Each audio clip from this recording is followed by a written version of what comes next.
Hello everyone, welcome to Defense Studies. And today we are going to decode UPSC CAPF Assistant Commandant Paper 2 syllabus. ये decoding आपके लिए बहुत ज़्यादा important है. इससे आपको ये पता लगेगा क्या क्या टॉपिक्स मेनली यूपीएससी इस सीएपीएफ एग्ज़ाम में पूछता है, कौन से टॉपिक्स पे कौन सी मेजर थीम्स है जिस पे आपको स्ट्रेस करना चाहिए, और एक और इम्पोर्टेंट चीज़ जो कि सभी एस्पिरेंट्स इसमें क्या है मोस्टली नेग्लेक्ट करते हैं, मीन्स द आंसर राइटिंग. आपको किस तरह से करनी है, कैसे अप्रोच करनी है. इट मीन्स कि देर आर डिफरेंट एस्पायरेंट्स जो डिफरेंट स्टेज ऑफ प्रिपरेशन पे हैं. कुछ एस्पायरेंट्स जो कि इसमें इनिशियल स्टेज में फर्स्ट टाइम इसको दे रहे हैं, कुछ है जो रिपीटर्स हैं सेकंड और थर्ड टाइम्स, और कुछ का ये लास्ट अटैम्प्ट है. ठीक है. और कुछ ऐसे कैटेगरी के भी स्टूडेंट्स हैं जिसको डिस्पाइट नोइंग के टॉपिक में क्या पूछा है, ऐसे टॉपिक में वो उसको लिख नहीं पाते बिकॉज लैक ऑफ अप्रोच. इसको कैसे स्टार्ट करें. ठीक है. और in the and they land up कि उनका पेपर ही कंप्लीट नहीं होता. ठीक है. इस सिचुएशन में फंस जाते हैं. तो जो स्टूडेंट्स अराउंड 40 और 30 मार्क्स का पेपर 2 छोड़ के आ जाते हैं, उनके लिए ये इम्पोर्टेंट है, बहुत ज़्यादा इम्पोर्टेंट है. ठीक है. So these are the few details regarding me if anybody want to know. तो चलिए स्टार्ट करते हैं. पेपर 2. पेपर 2 आपका 200 मार्क्स का होता है. ठीक है. उसमें आपकी 80 मार्क्स के क्या होते हैं, ऐसे 80 मार्क्स के ऐसे होते हैं. आपको 6 ऐसे दिए जाते हैं, 4 की आपकी चॉइस होती है. ठीक है. 4 आपको लिखने पड़ते हैं, और एक ऐसे होता है 20 मार्क्स का. सो 20 × 4 = 80. उसके बाद आपके होते हैं argument against and in favour. So आपके काउंटर आर्ग्यूमेंट्स जो होते हैं वो आपसे 2 पूछे जाते हैं, और 20 मार्क्स ईच. तो आपके 40 मार्क्स यहाँ से हो गए. उसके बाद आपसे 2 रिपोर्ट पूछे जाती हैं, 10 मार्क्स ईच. सो 2 × 10 = 20. सो 20 मार्क्स की आपसे रिपोर्ट पूछ जाती है. उसके बाद आता है आपका पार्ट बी, जिसमें आपको सिंपल ग्रामर जो कि आपकी 25 मार्क्स की होती है. ठीक है. उसके साथ प्रेसी राइटिंग जो आपकी 15 मार्क्स की होती है, प्लस कॉम्प्रीहेंशन 20 मार्क्स. तो ये आपका जब इसमें ऐड करेंगे तो 200 मार्क्स का यहाँ से आता है. तो मेनली ये जो वीडियो रहेगी वो रहेगी आपके एस्से पे. ठीक है. सेपरेट मैं आपका प्रेसी राइटिंग और ग्रामर और कॉम्प्रीहेंशन और काउंटर आर्गुमेंट पे बनाऊंगा, लेकिन टुडे हम 80 मार्क्स को इसमें कवर करेंगे कि आपको 80 मार्क्स इसमें कैसे लाने हैं. आउट ऑफ 80 45 मार्क्स आपको इसमें चाहिए ही चाहिए. ठीक है. To come into the merit list. तो मेरिट लिस्ट में आने के लिए तो फर्स्ट है कि पार्ट ए में ऐसे का डिस्कशन है. टॉपिक्स दिए हुए हैं जैसे indicative topics, modern Indian history. Modern Indian history जो आप जीएस में पढ़ते हैं. ठीक है. आफ्टर दिस 1700, आफ्टर औरंगजेब, जो भी इवेंट होते हैं इंडियन हिस्ट्री में, that comes into the modern Indian history. तो स्पेशली कौन सी है, फ्रीडम इंडियन स्ट्रगल, जिसमें एंट्री होती है महात्मा गांधी जी की. ठीक है. उसके बाद महात्मा गांधी जी के एंटर होने के बाद सर्टेन इवेंट्स जो अनफोल्ड होते हैं, जैसे किसी का रोल पूछा है उसमें, जैसे सोशल रिफॉर्मर का रोल पूछ लिया, या फिर सरदार भाई वल्लभ भाई पटेल का, और role of Indian army in nation building. ठीक है. ये भी रोल पूछा है. उसके बाद आता है ज्योग्राफी. ज्योग्राफी से रिलेटेड भी आपके इसमें क्या है, मेनली क्वेश्चन पूछे जाते हैं. और पॉलिटी से तो बार बार क्वेश्चन आता ही है. जैसे एक क्वेश्चन आया था, unperforming parliament is a unhealthy trend in Indian democracy. ठीक है. इकोनॉमी से क्वेश्चन आया है, unemployment and new education policy 2021 में ही पूछा है. ठीक है. एक और टॉपिक आया है जैसे from economic growth to economic wellbeing a paradigm shift. So knowledge of security से आप हर साल 1 या 2 ऐसे टॉपिक एक्सपेक्ट कर सकते हैं. Human rights issue. ठीक है. चाइल्ड के इशू, ट्रांसजेंडर इशू. ठीक है. ओल्ड एज इशूज़, इस तरह के issues, refugee crisis and analytical ability. Means किसी भी 2 सब्जेक्ट को, जैसे किसी भी मेन 2 टॉपिक हैं, जैसे इकोनॉमी का हो गया प्लस एक सोशल इशू हो गया. ठीक है. दोनों को कंबाइन करके वो आपसे एनालिटिकल एबिलिटी में डाल के क्वेश्चन पूछ लेते हैं, जैसे unemployment and new education policy. ठीक है. ये इस तरह का क्वेश्चन था आपका एनालिटिकल एबिलिटी. और एक और क्वेश्चन था 2019 में पूछा था, the earth is not for humans only. ठीक है. The earth is not for humans only. उसको आप किस में डालेंगे, मैं तो उसको कहूँगा आप एनवायरनमेंट में भी डालिए, प्लस ज्योग्राफी का भी है उसमें, प्लस और उसमें क्या है दिस इकोनॉमी, आप उसमें सब कुछ ऐड कर सकते हैं because it's a analytical ability. आप उसमें इस तरह की जब भी एब्स्ट्रैक्ट स्टेटमेंट आती हैं तो आप उसमें जितनी भी डायमेंशंस डाल सके उतना आपके लिए बेटर होगा। ठीक है, तो ये था एसे की बात। इसके बाद हम नेक्स्ट चलते हैं। इसके बाद मैंने डिकोड किस तरह से किया है 2013 से लेकर 2021 तक जितने भी यूपीएससी ने सीएपीएफ एग्ज़ाम में जो ऐसे टॉपिक पूछे हैं मैंने उसको डिकोड कर दिया है अंडर वन थीम। ठीक है, सेपरेट थीम के अंडर मैंने उसको डिकोड किया है। जैसे नॉलेज ऑफ सिक्योरिटी, ये क्लियरली रिटन है किसका, एक टॉपिक दिया हुआ है इसमें सिलेबस में। ठीक है, नॉलेज ऑफ सिक्योरिटी के अंदर जितने भी पूछे हैं मैंने आपको दिखा दिया। 2021 में क्या पूछा था, infiltrators are a threat to India's security. उसके बाद emerging threat to India's security, ये भी देखो India security, knowledge of security से कितने बार क्वेश्चन आया हुआ है। उसके बाद securing India's international border is a challenging exercise for Indian armed forces. ये क्वेश्चन सिर्फ सीएपीएफ में नहीं आता, सिविल सर्विस एग्ज़ाम में जो ऐसे राइटिंग होता है उसमें भी आता है। ठीक है, 150 मार्क्स का आया था। ठीक है, उसके बाद civil wrong emerging from religious bigotry constitutionally punishable, तो ये आपका सोसाइटी का क्वेश्चन है।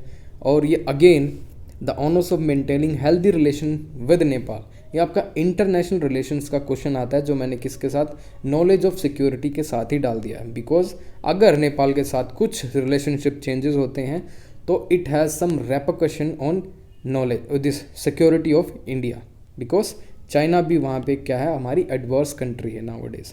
तो डिज़ास्टर मैनेजमेंट सिस्टम, ये भी knowledge of security. There are many cyclones, earthquake, flood. ठीक है, इंडिया में एक्सपेक्टेड क्वेश्चन है 2021 में पूछने का। ठीक है, मेजर साइक्लोन आए हैं पिछले एक साल में, यास हो गया, ठीक है, जावड हो गया अभी रिसेंटली। इसके बाद चेन्नई में फ्लड, मुंबई में फ्लड। ठीक है, और ग्लेशियर आउटबर्स्ट हुआ उत्तराखंड में। ठीक है, तो डिज़ास्टर मैनेजमेंट आपका एक इम्पॉर्टेंट टॉपिक है। ये मेजर थीम्स आपको पता होना चाहिए। और आप अगर इसको दिस टाइप्स ऑफ जो एग्जाम्पल है अगर कोट कर देंगे वाइल राइटिंग एन एसे तो एक नज इफेक्ट होगा। ठीक है, examiner while reading your essay he will be able to connect with the current affairs. तो ऑटोमेटिकली क्या होता है, एग्जामिनर को थोड़ा सा फील आती है कि हाँ this particular candidate he has some knowledge of current affairs, और ये रिलेट कर पाता है चीज़ों को। ठीक है, तो आपको बेटर मार्क्स मिलते हैं। ठीक है, उसके बाद है सीनो पाक अलायंस, इंडिया सिक्योरिटी फिर पूछा है। Religious fundamentalism a challenge to national security, religious fundamentalism. ठीक है, मीन्स जो डॉक्टर जो इंडोक्ट्रिनेशन होता है, जैसे वन पर्टिकुलर कम्युनिटीज़ के they are against national feeling, against national integration. ठीक है, तो रिलीजियस फंडामेंटलिज्म उस टाइप के कॉन्सेप्ट हैं। उसके बाद अभी क्या है, रेडिकलाइजेशन और डी रेडिकलाइजेशन, जो JNK में रिसेंटली बहुत ज़्यादा प्रेवलेंट है, रेडिकलाइजेशन ऑफ यूथ। तो उसको हम डिस्कस करेंगे, एक्सपेक्टेड क्वेश्चन है 2021 में आने का। उसके बाद है China's policy of aggressive dominance in south east Asia. South east Asia के अंदर जैसे साउथ चाइना सी डिस्प्यूट था, स्पार्टले आइलैंड था। ठीक है, तो this is a disputed area between this ASEAN nation and China. तो Philippines, Taiwan, they are all against China. ठीक है, due to this dispute, South China Sea dispute. दूसरा जो आता है इंडियन पॉलिटी, और इंडियन पॉलिटी से आपको देखिए 2013 से 21 तक 7 ऐसे टॉपिक पूछे जा चुके हैं। तो इसकी एवरेज निकाले तो अराउंड 1 क्वेश्चन आपको मिल ही जाता है। तो ये आपको इंपॉर्टेंस बताता है कि इंडियन पॉलिटी जो आप लक्ष्मीकांत से पढ़ते हैं, मेनली लक्ष्मीकांत से पढ़ते हैं, आपको किस तरह पढ़ना है। और प्लस लक्ष्मीकांत प्लस आपको न्यूज़पेपर, ठीक है, जो रिसेंट इवेंट हो रहे हैं उसको आप लक्ष्मीकांत की नॉलेज से कैसे ग्रास्प करेंगे और उसको कैसे अपने ओपिनियन बिल्डअप करेंगे। उसके बाद आता है फर्स्ट टॉपिक क्या है, party politics in India is a flourishing family business. देखिए 2021 के जितने भी टॉपिक्स हैं, ऐसे टॉपिक मैंने आपके साथ डिस्कस किए हैं। ठीक है, आप डिफेंस स्टडीज़ यूट्यूब पे चैनल है, वहाँ पे जा सकते हैं, प्लेलिस्ट है how to write an essay. 2021 के सभी आपके साथ डिस्कस किए गए हैं, प्लस आपको एक मॉडल आंसर भी दिया गया जिससे आप क्या रेफरेंस ले सकेंगे कि किस तरह का आपको आंसर लिखना चाहिए अराउंड 300 वर्ड्स में। उसके बाद आता है the complexity and unpredictability of Indian politics, ठीक है। उसके बाद non performing parliament, unhealthy trend in democracy, इस टाइप का। यूनिफॉर्म सिविल कोड से एक पूछा है। India need to redefine the relationship, the centre state relationship पे क्वेश्चन पूछा है 2016 में।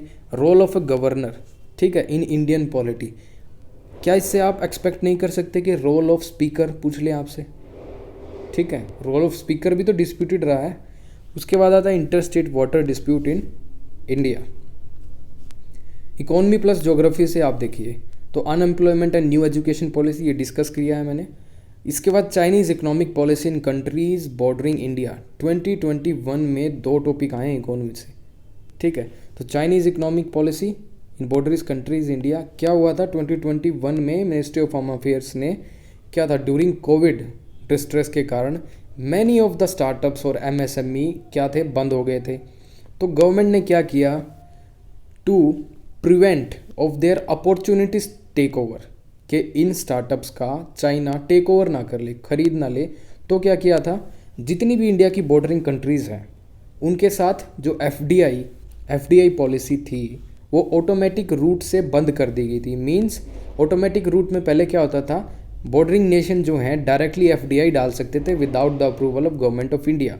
बट अब क्या है, चाइनीज़ पॉलिसी, इसको देखते हुए जो चाइनीज़ के स्ट्रेटजी है उसको देखते हुए गवर्नमेंट ने क्या किया, एमएचए ने, कि ऑटोमेटिक रूट बंद कर दिया। प्रायर गवर्नमेंट अप्रूवल उसमें लेना पड़ेगा अगर आपको कोई एफडीआई में इन्वेस्ट करना है, ठीक है। थर्ड क्या है, sustainable farming is the need of the hour, than rhetorical promises. अब किसी को तो ये टॉपिक समझ में ही नहीं आएगा, क्या sustainable farming is the need of the hour, rhetorical promises क्या है। तो ये सब चीज़ें आपको कैसे एनालाइज करनी है ये मैं आपको बताऊंगा। तो उस टाइम पे 2019 में एक इम्पॉर्टेंट इवेंट था, that is doubling of farming income, ठीक है, डबलिंग ऑफ फार्मिंग इनकम। तो वो क्या है, एक प्रॉमिस ही तो है, गवर्नमेंट ने जो प्रॉमिस किया है, that is a rhetorical means उसका कोई वे फॉरवर्ड तो दीजिए आप, कुछ पॉलिसी बताइए, इंपॉर्टेंट पॉलिसी क्या है, ठीक है। Simply saying we will double the farming income by 2020 it's not a solution. तो sustainable farming is the need of the hour, जो हमें चाहिए। उसमें सस्टेनेबल फार्मिंग को किस तरह से आपको इम्प्रूव करना है, जो प्रेजेंट सिचुएशन है इंडियन एग्रीकल्चर सिस्टम की, वो क्या है, उसकी प्रॉब्लम्स क्या है, वो एनालाइज करके आपको वे फॉरवर्ड लिखना था इसमें।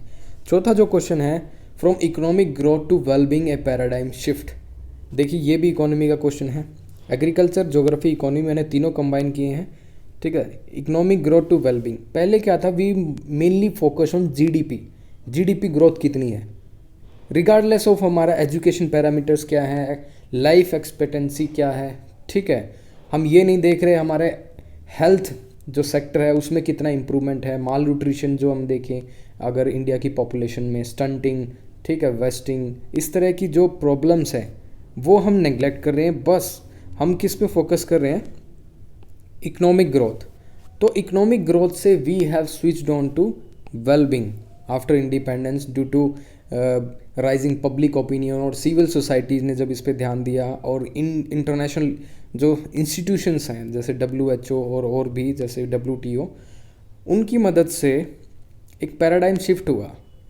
शिफ्ट कैसे, क्वालिटी ऑफ लाइफ को एनालाइज करने का, जैसे ह्यूमन डेवलपमेंट इंडेक्स है, मल्टी डायमेंशनल पॉवर्टी इंडेक्स है, हैप्पीनेस इंडेक्स है, क्वालिटी ऑफ लाइफ इंडेक्स है, ठीक है। ये इंडेक्सेस क्या है, एक पैराडाइम शिफ्ट हैं जो कि बताते हैं not only GDP is a sole parameter to check the growth of a country और इंडिविजुअल्स, ठीक है। ये इस तरह से आप इसको बिल्डअप करना है, मैं आपको बता रहा हूँ मेनली। उसके बाद आता है फार्म वेवर इज़ पॉपुलिस्टिक, ठीक है, एंड मायोपिक। उसके बाद लिखा है स्ट्रेटजी चेंज नीडेड, 2018 में पूछा है, ठीक है। फार्म वेवर उस टाइम बहुत था, डिफरेंट स्टेट्स दे डिमांडेड के फार्म वेवर चाहिए, MP में हुआ, कर्नाटका में हुआ, ठीक है, मैनी स्टेट्स। तो उस पर क्या होता है, लॉस ऑफ स्टेट एक्सक्यूजर, जो स्टेट का टैक्स है वो लॉस में जाता है, और एक हैबिट बनती है किसी भी चीज़, अगर आप लोन लेते हैं गवर्नमेंट से, so you need to pay back. But अगर आप every time you take a loan and demand a farm waiver, तो उससे क्या होता है, एक बैड प्रेसिडेंट्स आप सेटअप करते हैं, ठीक है। आप नेक्स्ट टाइम क्या होगा, बैंक लोन देगा ही नहीं, किसको, फार्मर्स को, ठीक है। ये इसमें इस तरह से आप इसको अप्रोच कर सकते हैं। Cashless transaction, scope and future prospects in India, कोई भी मेजर इवेंट होता है, जैसे कैशलेस ट्रांजेक्शन 2017 में हुआ था, ठीक है, उस मेजर फोकस था उसके बाद। लेकिन आफ्टर जो डीमोनेटाइजेशन हुआ उसी टाइम जैसे कैशलेस ट्रांजेक्शन बहुत ज़्यादा बढ़ गया था हमारा, तो उसी टाइम ये टॉपिक पूछा है। तो आपको करंट से बहुत ज़्यादा अपडेटेड रहना है। जो भी टॉपिक CAPF एग्ज़ाम में आए हैं उसको आपको रेफरेंस मान के उस हिसाब से आपको प्रिपेयर करना है, ठीक है। वो आप जब भी कर पाएंगे जब आप प्रीवियस ईयर एनालिसिस कर लेंगे, कुछ मेन थीम्स अभी प्रिपेयर कर लेंगे। अगर आप ये सब नहीं कर पाते हैं कि एनालाइज नहीं कर पाते हैं कि एक्सपेक्टेड क्वेश्चन क्या होगा, किस लाइन पे प्रिपेयर करना है, तो आप हमारे साथ जुड़े रहिए। CAPF 2020 के लिए हम बहुत कुछ करने वाले हैं इन द कमिंग मंथ्स में। 7th क्या है, cleaning and connecting the reverse in India. ये किसका, आप ज्योग्राफी का क्वेश्चन इसमें डाल सकते हैं, प्लस एग्रीकल्चर का, कि इससे एग्रीकल्चर में कितना फ़ायदा होगा, इंडियन ज्योग्राफी में क्या चेंजेस होंगे, इंडियन इकोनॉमी में क्या फ़ायदा होगा। Cleaning and connecting the reverse, clean करेंगे आप तो उससे सैनिटेशन या फिर हेल्थ में लोगों के कितना सुधार आएगा। कनेक्टिंग द रिवर्स, आपको एश्योर्ड इरिगेशन फैसिलिटीज़ मिलेगी दूसरे एरियाज़ में, इरिगेशन फैसिलिटीज़ मिलेगी तो एग्रीकल्चर प्रोडक्शन बढ़ेगी, प्रोडक्शन बढ़ेगी तो पॉवर्टी को रीड ऑफ कर सकेंगे। तो ये सब इंटर चेंजिंग आपको बताएंगे कैसे आप एक टॉपिक को दूसरे से कनेक्ट कर सकते हैं, ठीक है। एक चीज़ का रेपरकशन दूसरे पे कैसे जाता है, उसका इफेक्ट किस तीसरे पे कैसे पड़ता है, सब आपको बताया जाएगा। उसके बाद है एग्रीकल्चर से फिर एक क्वेश्चन है फार्मर सुसाइड, ठीक है, 16 में बहुत प्रेवलेंट था। साइन ऑफ इम्पेंडिंग डेंजर, किस तरह का इम्पेंडिंग डिजास्टर है ये, ठीक है। Impact of climate change on agriculture and cropping pattern in India, तो एग्रीकल्चर तो आपको प्रिपेयर करना ही करना है। सभी देखिए एग्रीकल्चर पे कितनी तरह से आपको पूछा है, मतलब चीज़ एक ही है एग्रीकल्चर, लेकिन घुमा घुमा के आपसे किस तरह से पूछा जा रहा है। क्लाइमेट चेंज का आपसे पूछा जा रहा है, सुसाइड का, फार्मर सुसाइड्स का, cleaning and connecting the rivers, उसके बाद farm waiver, economic growth, sustainable farming. देखिए एग्रीकल्चर पे ही आपको 7-8 जो डायमेंशन से है आपको पूछ लिया। उसके बाद है impact of falling value of rupee on Indian economy, जो हम डी वैल्यूएशन कहते हैं, ठीक है। डी वैल्यूएशन और डेप्रीशिएशन दो टर्म है। डेप्रीशिएशन जैसे फॉलिंग वैल्यू ऑफ रुपी है, डी वैल्यूएशन जो होता है वो कंपनी खुद करती है, जैसे कंट्री खुद करती है अपनी करेंसी का डी वैल्यूएशन, जो चाइना कर रहा था उस टाइम पे। Next is environment plus analytical ability plus technology, तीनों को मैंने कंबाइन करके 10 आपके साथ ऐसे टॉपिक हैं जो डिस्कस करेंगे। सो फर्स्ट है urbanisation is hazardous to human health, already discuss किया हुआ है हमने। सेकेंड है the earth is not for humans only, ये मैं बोल रहा था आपको एनालिटिकल एबिलिटी से आया है। इसमें आप एनवायरनमेंट आप कनेक्ट कर दीजिए, इसमें आप बहुत सारी चीज़ें कनेक्ट कर सकते हैं, environment, wild life, human animal conflict, climate change, ठीक है। कोई कमी नहीं है इसमें आपको डेटा की, बट कमी क्या है इसमें आपको अप्रोच की। इसको आपको अप्रोच नहीं मिल रही, किस तरह से इसको अप्रोच करें, बॉडी में क्या लिखे, फिर कंक्लूड कैसे करें, क्या क्या है इसमें इश्यूज हम उठाएं और उसी का सॉल्यूशन करें। कौन सी चीज़ें ऐसे रेलिवेंट है जो लिखनी चाहिए इसमें, ठीक है। तो रेलिवेंट चीज़ें कौन सी है वो हम उसको बताएंगे। आपको डरना नहीं है बस ये अटैम्प्ट करते वक्त, ठीक है। इतनी प्रैक्टिस होगी आपकी कि आपने सिर्फ टॉपिक देखा, आपके माइंड में पूरा स्ट्रक्चर आ गया, ठीक है। इंट्रोडक्शन में ये लिखूंगा, बॉडी में लिखूंगा, कंक्लूड ऐसे कर दूंगा, ठीक है। Topic wise in the sense philosophical topic है, इसको ऐसे अप्रोच करना है। एब्स्ट्रैक्ट स्टेटमेंट है तो उसको ऐसे अप्रोच करना है। इकोनॉमी का है तो ऐसे, एग्रीकल्चर का है तो ऐसे, सोसाइटी का है तो ऐसे, इंडियन सिक्योरिटी का है तो ऐसे, ठीक है। सबके अलग अलग स्ट्रक्चर्स हैं, वो स्ट्रक्चर्स हम आपके साथ शेयर करेंगे, आपको कोई प्रॉब्लम नहीं आएगी ऐसे राइटिंग में। उसके बाद आता है रिजर्वेशन सप्रेस सिविल डायनेज़म, तो रिजर्वेशन क्या है, एक सोशल इशू है, ठीक है। उसके बाद है recent achievement of India's nuclear scientist 2017 में पूछा है। क्या आपसे 2021 में achievement of ISRO plus DRDO नहीं पूछ सकते क्या? अगर आप इसी लाइन पे कुछ क्वेश्चन एक्सपेक्ट करें, इसरो प्लस DRDO, इसरो में इतना कुछ हो रहा है, DRDO ने इतना कुछ किया है ड्यूरिंग कोविड टाइम्स और इंडिया की डिफेंस प्रिपरेशन में, क्या आपसे नहीं पूछ सकते? इस लाइन पे आपको प्रिपेयर करना है। ये देखिए, इस development possible at the cost of environment, ठीक है, क्वेश्चन मार्क लगा हुआ है इसके बाद। तो एक डिबेट टाइप का है, डिबेट टाइप का टॉपिक आपसे पूछा जाता है तो आपको इसमें स्टैंड लेना पड़ता है इन द लास्ट। तो डिबेट टाइप टॉपिक भी आपसे डिस्कस किए जाएंगे कि इसमें आपको कैसे स्टैंड लेना है, ठीक है। उसके बाद आता है net neutrality is must for digital India, तो टेक्नोलॉजी से आपका क्वेश्चन आया है। मास ट्रांसपोर्ट सिस्टम, ठीक है, mass transport system are the key to reduce fuel expenditure. ये आपका एनालिटिकल आया है। फ्यूल एक्सपेंडिचर कम हो जाएगा तो मास जैसे एक्सपेंडिचर कम होगा तो इंडिया का जो लॉजिस्टिक खर्च है जीडीपी का हिस्सा अगर देखें, इंडियाज़ लॉजिस्टिक ट्रांसपोर्ट का जो खर्चा है अराउंड 14% ऑफ जीडीपी पे हम खर्च करते हैं।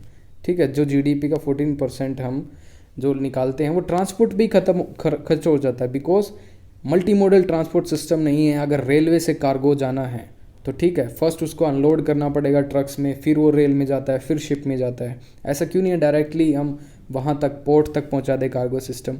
ऐसा क्यों नहीं कोल के सिस्टम इतनी दूर से, मतलब पहले तो भर के जाती है वो कोल, ठीक है, कोई भी ट्रेन किसी भी जैसे पंजाब में झारखंड से, लेकिन वो वापस जाते वक्त खाली जाती है।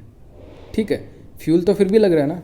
तो मास ट्रांसपोर्ट सिस्टम जैसे सिटीज़ का ले ले हम, दिल्ली का, प्राइवेट जो व्हीकल्स हैं वो इतने सारे क्यों हैं? Due to failure of mass transport system. Last mile connectivity नहीं है। सर्टेन एरियाज़ में कहीं मेट्रो जाती है तो वहाँ पे छोटे छोटे फीडर बसेस नहीं है। तो ठीक है, इस तरह से आपको एनालाइज करना है। उसके बाद है ensuring good hygiene will give the nation better pay off than food subsidies. Food subsidies से बढ़िया तो बोल रहे हैं कुछ गुड हाइजीनिंग का ही हम कर दे, जैसे स्वच्छ भारत अभियान। ठीक है, वो ज़्यादा बेटर ऑफ है। जो भी हम खर्च कर रहे हैं फूड सब्सिडीज़ पे, अगर हम हाइजीन बता दें, मतलब उनको इस तरह की एजुकेशन प्रोवाइड कर दें तो इट इज़ बेटर।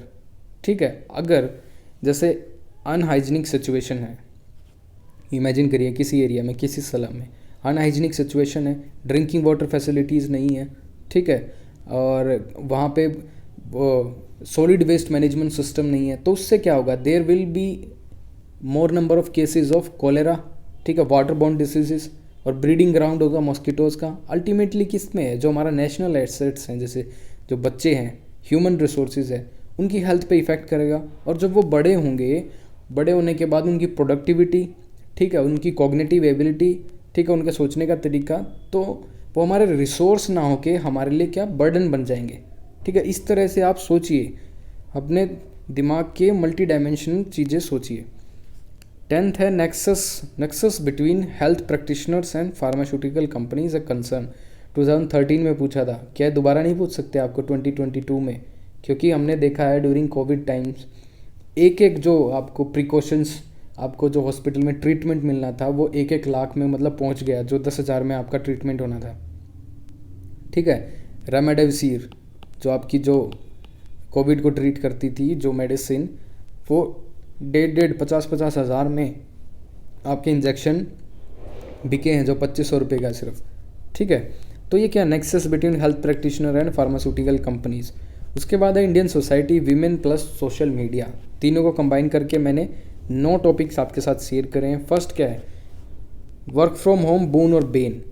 क्या इसको आप एक सोशल सोसाइटी का हिस्सा नहीं मानते क्या? जैसे वर्क फ्रॉम होम, ये कल्चर में चेंज है ना, हमारा कल्चर है, जैसे वर्क फ्रॉम होम एक कल्चर है डिफरेंट कंट्रीज़ में, इंडिया का भी एक पार्ट बनने गया है। तो इसको आप बोन मानेंगे या बेन मानेंगे, आपको स्टैंड लेना है। डिबेट टाइप ऑफ क्वेश्चन है, कैसे अप्रोच करना है ऑलरेडी डिस्कस किया हुआ है प्लेलिस्ट में, डिफेंस स्टडीज़, आप यूट्यूब चैनल पर जाइए, वहाँ पर डिस्कस किया हुआ है।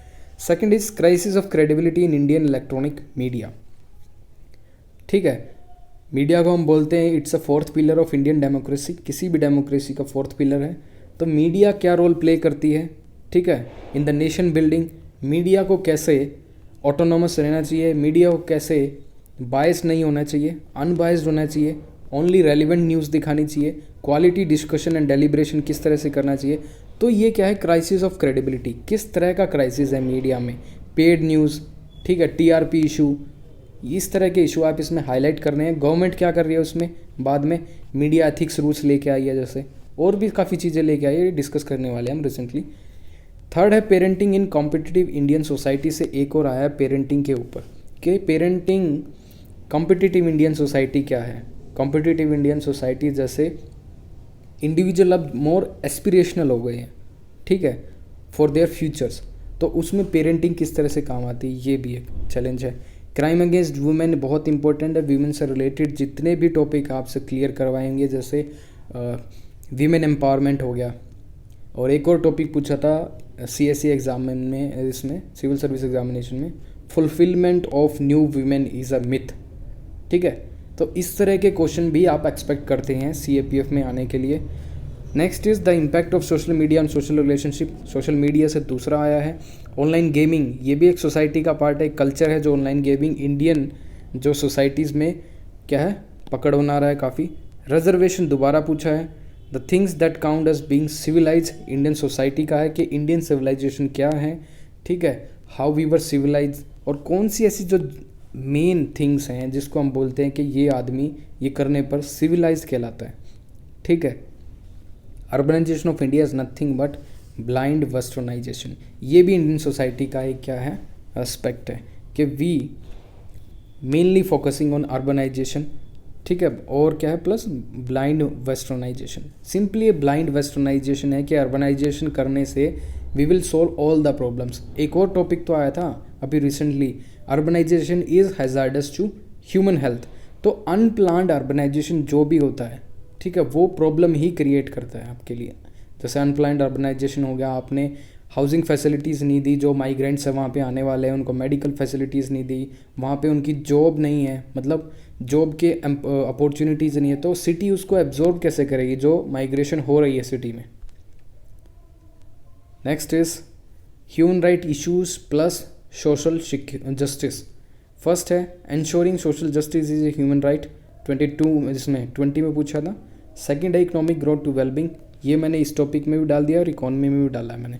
फार्मर सुसाइड, ये भी मैंने एग्रीकल्चर में डाला है प्लस ह्यूमन राइट इशू में भी डाल दिया है। Financial inclusion is must for inclusive growth, ये एक्सक्लूसिवली किसका है, सोशल जस्टिस का है फाइनेंशियल इंक्लूजन। तो जन धन योजना है वो फाइनेंशियल इंक्लूजन के लिए तो स्टार्ट की थी, ठीक है, एवरीबडी, तो जितने भी इंडियन सिटीजन हैं सबके पास क्या होना चाहिए, बैंक अकाउंट्स। उसके बाद ensuring good hygiene will give the better destination, ये भी किसका है, सोशल जस्टिस का। Child labour, social justice. Again modern Indian history freedom struggle जो है, ये भी एक क्या है कीवर्ड दिया हुआ है सिलेबस में सीएपीएफ पेपर के। तो पहला जो टॉपिक है वो है role of Indian army nation building, 2019 में पूछा है। अब ये कुछ इसमें बोल सकते हैं स्टूडेंट्स के रोल ऑफ इंडियन आर्मी, तो हम सिंपल जो प्रेजेंट आर्मी है उसके बारे में ही बात करेंगे।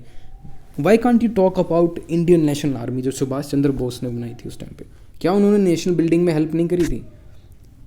क्या उन्होंने ऐसे नेशनल सेंटीमेंट्स हैं जो अराउज नहीं हुए थे उस टाइम पे यूथ में, ठीक है, तो वो भी एक पार्ट है नेशनल बिल्डिंग का।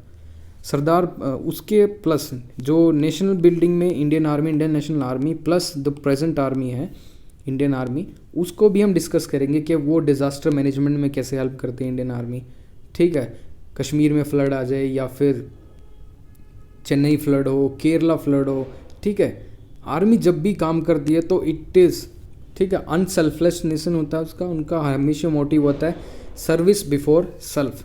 तो नेशन बिल्डिंग में ये बहुत ज़्यादा हेल्प करती है। ये दो एस्पेक्ट आप मैंने डिस्कस किए हैं, और भी बहुत ज़्यादा हैं, डिस्कस करने वाला हूँ आपके साथ। Sardar Patel's roles in this India's freedom movement and afterwards, तो किसी का भी रोल आपसे पूछ सकता है। महात्मा गांधी का रोल क्या आपसे नहीं पूछा जा सकता? क्या सरदार पटेल का रोल जब आपसे पूछा तो महात्मा गांधी जी का भी रोल पूछा जा सकता है, नेहरू जी का भी रोल पूछा जा सकता है, कोई भी इंपॉर्टेंट जो पर्सनैलिटी है उसका रोल आपसे पूछा जा सकता है। जैसे रोल ऑफ सोशल रिफॉर्मर्स, तो सावित्री बाई फुले, ठीक है, इस तरह का सबका रोल पूछा गया है। तो role of films in promotion of freedom struggles, तो रोल ऑफ इंडियन आर्मी इससे पूछ लिया, ठीक है। ये तो हमारी थी 2013 से 2021 तक के जितने भी ऐसे हैं उनके डिस्कशन। उसके बाद मैं डिस्कस करता हूँ कि कुछ एक इम्पोर्टेंट बात हैं, जैसे सबकी स्टेज ऑफ प्रिपरेशन अलग अलग है। फर्स्ट टाइम जो एग्ज़ाम दे रहा है उसको कुछ भी नॉलेज नहीं है, उसको ये भी नहीं पता है कि किस तरह से आपको प्रिपेयर करना है, क्या रिसोर्सेज आपको इसमें इस्तेमाल करने हैं, ठीक है, कौन से रिसोर्सेज से कितना पढ़ना है, कितना रिलाई करना है। दूसरे टाइप के कैंडिडेट है जो अटैम्प्ट कर रहे हैं इसको थर्ड या फिर सेकंड टाइम या फिर फाइनल टाइम, तो इनको रिसोर्सेज का तो क्लियर है, plus they lakhs practice and determination और डिसिप्लिन, ठीक है, उसकी वजह से ये क्या है सीएपीएफ क्वालिफाई नहीं कर पा रहे हैं। तो रीजंस क्या है उनके बिहाइंड में the failure in the UPSC CAPF exam? पहला लैक ऑफ रिसोर्सेज और गाइडेंस, ये तो फर्स्ट टाइम के कैंडिडेट के लिए वैलिड है। सेकंड है लैक ऑफ प्रिपरेशन, ये सेकंड और थर्ड है सभी के लिए कि प्रिपरेशन नहीं है, रिवीजन नहीं करते हैं वो। तीसरा जो इंपॉर्टेंट है उनके पास कॉम्पिटिटिव एनवायरनमेंट नहीं है, मींस उनको झील नहीं है ऐसे कॉम्पिटिटिव एनवायरनमेंट की। मींस अगर आपके ऐसा ग्रुप हो, या तो आप खुद से बना ले या हम आपको बना के दें, जो बहुत ही सीरियस कैंडिडेट हैं जो इसको क्लियर करना चाहते हैं। मींस जो सीडीएस क्वालिफाई नहीं कर पा रहे एसएसबी को, ठीक है, या फिर एफकेट को क्वालिफाई नहीं कर पा रहे हैं, बट उनको आर्म फोर्सेस में जाना है और वो सीएपीएफ को ऐसे देखते हैं कि इसमें सिर्फ रिटर्न क्वालिफाई करना है, अच्छे मार्क्स लाने हैं, इंटरव्यू का भी जो इसमें मेरिट लगती है तो उसमें इजीली ये क्वालिफाई कर जाएंगे। ठीक है, तो इस तरह के सीरियस कैंडिडेट को लेकर हम एक ग्रुप बनाने वाले हैं। उसमें आपको डिस्कशन होगा, टॉपिक्स उठा के कोई मेजर थीम्स, उससे आपको कॉन्फिडेंस बिल्डिंग हम करेंगे। फोर्थ है less knowledge and don't understand what is ask. तो इस तरह के भी जो स्टूडेंट्स हैं जो न्यूज़पेपर रीडिंग नहीं करते, सिर्फ सोचते हैं कि कुछ एक करंट अफेयर्स जैसे कहीं से मिल जाए तो वहाँ से काम चल जाए, ठीक है, इस तरह के भी स्टूडेंट्स हैं। ठीक है, तो उनकी नॉलेज कैसे हम एनरिच करेंगे उसको लेकर भी हम एक कोर्स लेके आए हैं। ठीक है, किस तरह से आप एक ओपिनियन बिल्डिंग अपनी कर सकते हैं, क्या आपको लिखना है। फिफ्थ कैटेगरी के स्टूडेंट है well studied but don't know how to build opinion and approach. ठीक है, तीसरा अटैम्प्ट है किसी का, फोर्थ अटैम्प्ट है, काफ़ी पढ़ लिया उन्होंने, ठीक है, लेकिन सब कुछ है उनके माइंड में, उन्होंने सभी रिसोर्सेज पेपर 1 के, पेपर 2 के लिए न्यूज़पेपर से भी नोट्स बना लिए हैं, सब कुछ कर लिया, लेकिन जब लिखने की बात आती है तो उनका हाथ रुक जाता है क्योंकि इतना सारा उनके माइंड में है, फिल्टर नहीं कर पा रहे हैं। ठीक है, तो ओपिनियन बिल्डिंग में उनके प्रॉब्लम है। तो ओपिनियन बिल्डिंग में आपकी हम हेल्प करेंगे। 300 वर्ड्स में आपको किस तरह से हैंडल करना है, हर एक टॉपिक्स का आपको एक डेटा दिया जाएगा। ठीक है, वीमेन पे लेके वो और एग्रीकल्चर पे लेके हर एक चीज़ पे आपको 300 वर्ड्स में कुछ भी मिलते हैं आप वो स्टार्ट कर देंगे लिखना।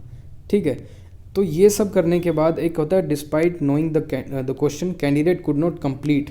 तो बहुत सा बार क्या होता है, मेरे पास क्वेरी आई है स्टूडेंट्स की, सर मेरे को ये क्वेश्चन आता था, मैं अटैम्प्ट नहीं कर पाया, 40 मार्क्स का मैं पेपर 2 में छोड़ आया, 50 मार्क्स का मैं छोड़ आई, ठीक है, 60 मार्क्स का छूट गया सर।